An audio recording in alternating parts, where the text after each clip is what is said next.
بسم الله الرحمن الرحيم. الرحمن علم القرآن، خلق الإنسان علمه البيان. الشمس والقمر بحسبان، والنجم والشجر يسجدان. والسماء رفعها ووضع الميزان، ألا تطغوا في الميزان. وأقيموا الوزن بالقسط ولا تخسروا الميزان. والأرض وضعها للأنام، فيها فاكهة والنخل ذات الأكمام، والحب ذو العصف والريحان. فبأي آلاء ربكما تكذبان؟ خلق الإنسان من صلصال كالفخار، وخلق الجان من مارج من نار. فبأي آلاء ربكما تكذبان؟ رب المشرقين ورب المغربين. فبأي آلاء ربكما تكذبان؟ مرج البحرين يلتقيان، بينهما برزخ لا يبغيان. فبأي آلاء ربكما تكذبان؟ يخرج منهما اللؤلؤ والمرجان. فبأي آلاء ربكما تكذبان؟ وله الجوار المنشآت في البحر كالأعلام. فبأي آلاء ربكما تكذبان؟ كل من عليها فان، ويبقى وجه ربك ذو الجلال والإكرام. فبأي آلاء ربكما تكذبان؟ يسأله من في السماوات والأرض كل يوم هو في شأن.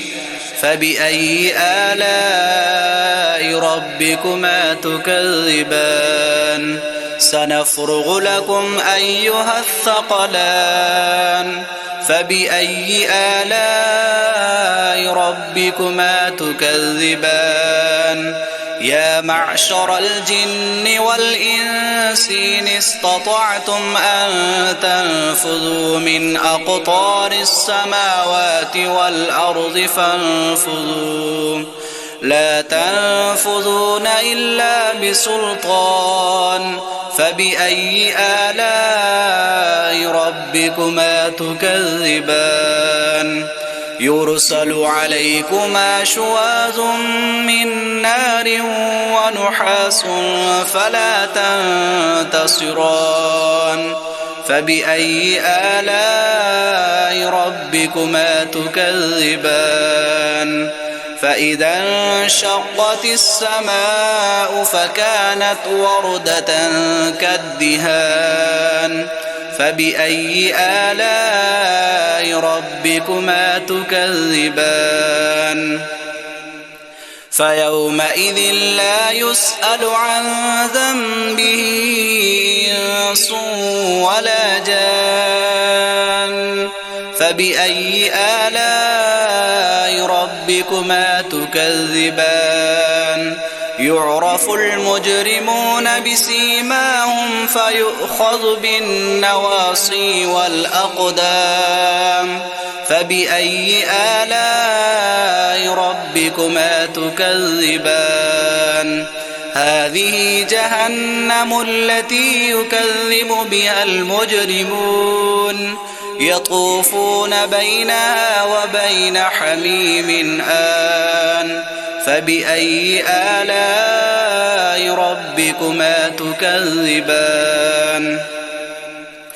ولمن خاف مقام ربه جنتان فبأي آلاء ربكما تكذبان ذواتا أفنان فبأي آلاء ربكما تكذبان فيهما عينان تجريان فبأي آلاء ربكما تكذبان فيهما من كل فاكهة زوجان فبأي آلاء ربكما تكذبان متكئين على فرش بطائنها من استبرق وجنى الجنتين دان فبأي آلاء ربكما تكذبان فيهن قاصرات الطرف لم يطمثهن إنس قبلهم ولا جان فبأي آلاء ربكما تكذبان كأنهن الياقوت والمرجان فبأي آلاء ربكما تكذبان هل جزاء الإحسان إلا الإحسان فبأي آلاء ربكما تكذبان ومن دونهما جنتان فبأي آلاء ربكما تكذبان مدهامتان فبأي آلاء ربكما تكذبان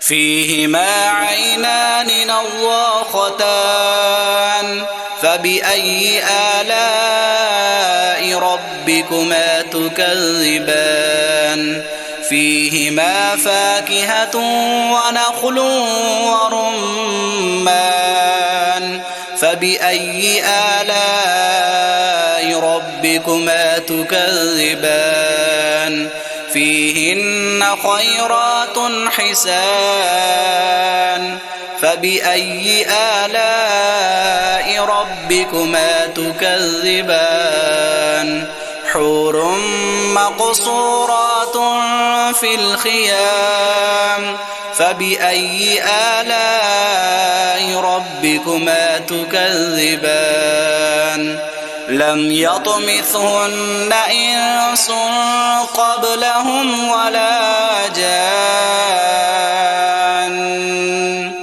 فبأي آلاء ربكما تكذبان متكئين على رفرف خضر وعبقري حسان فبأي آلاء ربكما تكذبان تبارك اسم ربك ذي الجلال والإكرام